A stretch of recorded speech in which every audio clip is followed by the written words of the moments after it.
Welcome back. Well, my guest today on Dateline Abuja is Chief Mike Ozekhome. He is a senior advocate of Nigeria, a constitutional lawyer, and a human rights activist. You're welcome to Dateline Abuja, sir. Thank you very much, and you are welcome, viewers and listeners. Well, it's nice having you on Dateline Abuja for the very first time. Appreciate you.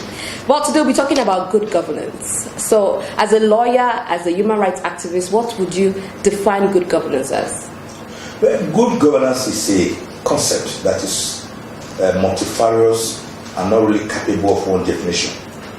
But it involves managing effectively the resources of a country, the problems of a country, in such a way as to give the greatest good to the greatest number of people in a country. Okay. But good governance is not a concept that is at large.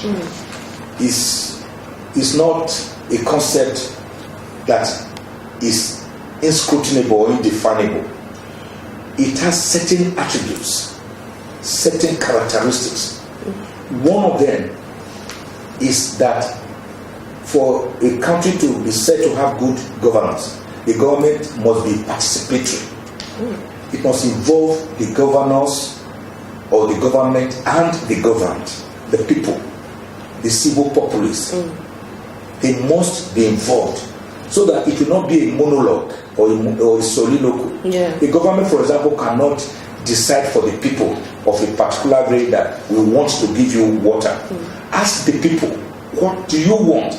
You may discover that they don't want water, that their biggest problem is how to have a good road to transport their farm produce from the village communities to the city centers. So it must be participatory.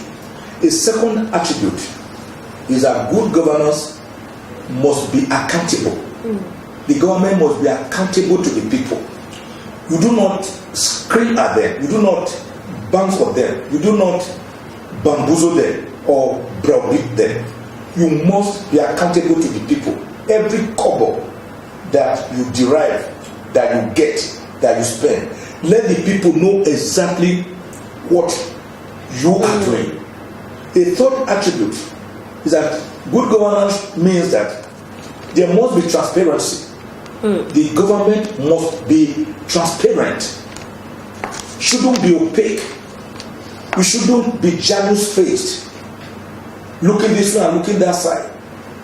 You shouldn't be like a block, like a statue. You must be transparent. The people must be able to read you like as if they are looking at themselves in a mirror.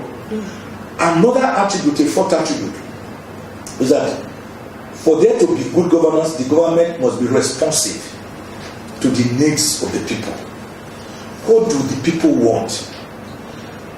For you to say there's democracy is not an abstract concept. In fact, Abraham Lincoln helped us in 1785 when he defined democracy as government of the people, by the people, and of the people in his Gettysburg Declaration. So it must therefore be responsive to the needs of the people. Otherwise, it ceases to be a good government for the people. Now, good governance also, as a fifth attribute, must be consensus building. Apart from being participatory, you should try to build consensus. Don't do everything, let's say, by voting. But when you vote, the majority may not necessarily win, but it doesn't necessarily mean that they are right. You can also have a tyrannical majority, just as you can have a tyrannical minority. So for you to have good governance, you must ensure that everyone is carried along in such a way that consensus is built. Then good governance, the sixth attribute is that there must be equity. It must be equitable. There must be no selection or selectiveness. There must be no cronyism or favoritism or tribalism. You must not accept some people against other people. You must not focus development only in one area because you are from there and forget another area. You must not punish the people because you say they did not vote for you in the last elections. So, good governance means that there must be equity. It must be equitably spread, the wealth of the nation, which is also under Section 14 of the 1999 Constitution. That there must be even development for the people to know that they are having a good government. And then the last two attributes, that is 7th and 8th, is that a government must be effective and it must be efficient.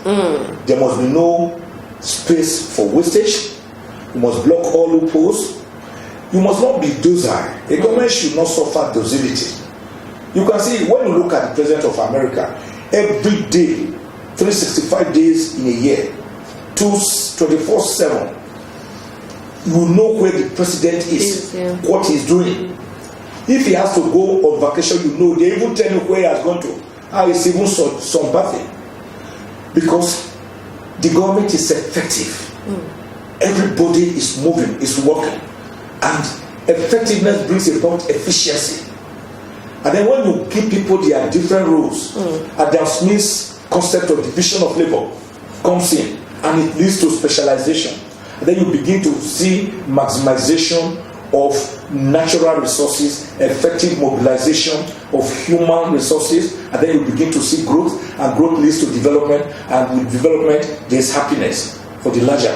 But the question is, have we had good governance in Nigeria? I was coming to that. Sorry, you didn't mention. I know one of the characteristics of good governance is the rule of law. Yes. Yes, you didn't. In fact, of these 8 characteristics I've mentioned, when you have them, they must dovetail into a guarantee for the observance and protection of human rights and rule of law. Because without rule of law, without human rights, we can as well say bye-bye to democracy. Yes. We may as well be in Louis XIV France, where the imperial king could beat his chest imperiously and say, "L'État, c'est moi, I am the state." It could as well be a militocracy, military government, dictatorship, fascism, absolutism, tyranny. All this we do not want. Democracy is antithetical, is the exact opposite of all this. So good governance must necessarily, as a necessary corollary, as the night follows the day, as the rainy season follows the dry season, lead to observance of human rights, lead to observance of rule of law. Without them, no. Now, would you say that transparency is one of the things we're lacking in our good governance? Of course, we're lacking transparency. Oh, yes. When you say, for example, that 50 billion naira has been taken outside the template of TSA, for which Abubakar Atiku's Intel was shut down about 2 months ago, and you are saying that there was a letter written by the chief of staff to NNPC to quarantine or warehouse off $50 billion outside TSA. That is not transparency. If that is illegal, that is even unconstitutional to do so. Are you indirectly saying or directly saying we are not practicing good governance in Nigeria? I'm saying we are not practicing good governance in Nigeria at all. I read your article about the 1 billion we were just talking about, that was projected for the Northeast. Would you liken that to be good governance? Yeah, my article at the back page of on page 47 of Wednesday's Sun newspaper, which was on the 20th, I wrote extensively a whole page on this issue of the $1 billion brouhaha. Yes. I said the way and manner it was being solved from the National Executive Council is not only illegal and unlawful and wrongful, it is also unconstitutional. How? Because under the Constitution, sections 58 and 59, it is the National Assembly that has the duty to pass laws, to pass a bill into law. A lot of Nigerians do not know that a budgetary proposal comes to the National Assembly as a bill. Oh, I'm just... Oh, yeah. Oh. And once passed and okayed, it becomes a law. The breach of which is sanctionable. So under sections 58 and 59 of the Constitution of the Federal Republic of Nigeria 1999, as amended or as altered, it is the bicameral National Assembly comprising of 109 senators and 360 members of the House of Representatives that have the legal authority and regime to approve budgets, to approve a bill and pass it into law. Yes. Now, under sections 80 and 120 of the Constitution, all revenues received in the country must be paid into what we call a consolidated revenue fund. It's one singular fund belonging to Nigeria. It is from this fund that under section 162 of the same Constitution, which is a distributable pool, that the entire 3 tiers of government now share from: the federal government, the state government, and the local governments. Although the Constitution is very faulty, it is said that they first pay the money of the local governments to the state governments. Yes. Which in turn now pays it to the local governments. We have seen the scenario where state governments will lay this money, ambush the money, and make all sorts of so-called deduction at trust, and at the end of the day, leave nothing, little or nothing to the local government, which is why the local governments are hemorrhaging, they are asphyxiated, they have no monetary or financial something to, whereas these are the governments, the 774 local government areas and area councils in Abuja, are actually the governments that are nearest to the people. They know that a culvert has broken. They know that a public toilet is no longer good. They know that that little cottage hospital where they rush children to it at night when they are suffering from maybe leprosy or pneumonia, that cottage hospital is bad. They know that the river from which they fetch water, which has been spirogyra infested, guinea worm infested, that they now need to sink a village borehole. These are not state matters, but you see, Nigeria operates a funny federal system of government, which is actually unitary in nature, where you find the federal government even engaging itself in matters of universal basic education. Federal government going into secondary schools, going into primary schools. What is the business of federal government licensing motorcycles, licensing cars? Things that should ordinarily be. That was why late Professor Claude Aki, a great man, a great theoretician, he said Nigeria operates a disarticulate economy. A disarticulate economy where we produce, what we do not consume, and consume what we do not produce. Beautiful. So it's standing logic on its head. That is why Nigeria continues to have its problems of underdevelopment. So a government must be transparent, must not be opaque. We have the Freedom of Information Act. Yes. Many times I've written to EFCC on certain things. For example, I've written to no response. I've written to EFCC, for example. And that's part of transparency. And I've written to the acting president then, Professor Yemi Oshibanjo SAM. I said, all these monies that EFCC has been recovering, we have been getting in for 2.5 years. Billions of naira, millions of dollars, trillions of naira. Some of them, this money orphaned. They don't even have parents. Some found at airports. Some found at Ikoyi or some found at shopping malls. We were even told at a time that some were found in septic tanks and in cemeteries, burial grounds. I asked the vice president in an 8-page letter, sir, can you let Nigerians know how much money we have so far recovered? How many houses, buildings, shopping malls have so far been acquired or attached or seized by the FCC and other anti-graft agencies? Did you get any response? Then I said, where is this money kept now? Are you using it? If you are using it, was it budgeted for? If so, where is the budget? Is the National Assembly aware of it? If it is kept somewhere, where is it kept? Why is it kept there unused? I asked about 12 questions. I never got a response to the acting president. I never got from the president. I never got from the FCC because I copied them. So in such a situation, you cannot say there is responsiveness, or there is transparency, or there is accountability, or there is consensus building, or there is equitable administration, or there is efficiency, or there is effectiveness, or it is participatory, or that it is accountable, or that there is rule of law, or that there is observance of human rights. All the attributes of good governance are put in abeyance and in recession. What should we do? What we should do? Yes, that's simple. Leadership must know that when they are voted into power, they are merely exercising the powers of the people. Because even section 14 of the Constitution says that it is from the people that the government derives its authority to act. To deny this is to assert that the tail can wag a dog. It is the dog that wags the tail. Yes. To deny that the people own the power and authority is to attempt to separate Hamlet from the Prince of Denmark.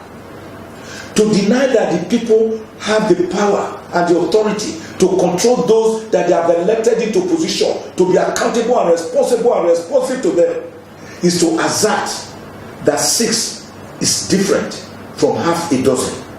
So the government must therefore imbibe these 8 attributes and be responsible and responsive and accountable and transparent to the people of Nigeria. Perhaps the Nigerian people has shown itself again and again to be a people engaged in docility. They do not hold government accountable to the people. They are scared of their lives. They are the kind of people. I give you an example. A goat. We all know that a goat does not bite. We say it's a dog that bites. I tell you, a goat can bite. Pursue a goat to the fence, to a wall, and it has nowhere to run to. The goat will turn around and bite you. Now, the average Nigerian, most pathetically, most unfortunately, even if you pursue him to the wall and there's no place to pass through, rather turn around to fight back the aggressor, the average Nigerian would rather break down the walls to further retreat from the aggressor.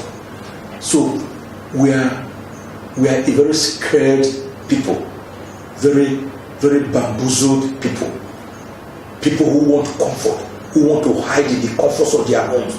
Which one be my own? Which one concern me? Let me go carry problem of Nigeria. Whereas it was Leonard Hand who once told us that the only price we have to pay for our liberty is eternal vigilance. If we are not vigilant, if we do not, as civil society, hold the government accountable to the people, then we will have the government continuously behaving like a thief in the night that steals our wealth, our common patrimony by stealth or by sleight of hand, Nicodemously, like a thief in the night. So we need to open our eyes, we need to question, we need to tell government to answer the questions. We need to also tell them to question the answers. We need to question the answers. But you've questioned them and they they're should not not just answer the question, we should question the answers. Okay. We should question. We must not leave any stone unturned, and we must not leave any turn unstones in our quest for a good democratic template, so as to widen, deepen the plenitude, the amplitude of democracy, for the larger interests of the country. Thank you so much, sir. Well, we're hoping for towards 2018, maybe we'll have better governance. If we know that we have to be more effective and efficient, at least the process will be getting there. Nobody gives you good governance or democracy on a platter of good. We have to work for it. You have to fight for it. Not just work, you fight for it. Okay, we're fighting for it. Yes. Thank you so much, sir. That's right. Thank you, Nigerians. Nigerians, let me tell you, we're a great country. Don't ever be demoralized or despondent. We are one of the greatest countries in the world. By the year 2050, we'll be the 3rd largest country in terms of population in the world, with 180 million people We have one of the largest markets already in the country. Just have faith in the system. That this is a great country. Let each person contribute his own quota, and we'll have one of the greatest countries on earth. Thank you so much. That was beautiful. Well, you've been watching Dateline Abuja. I've been talking to Senior Advocate of Nigeria, Chief Mike Ozekhome. He's also a constitutional lawyer and a human rights activist. This is Dateline Abuja. Stay tuned. I'll be right back.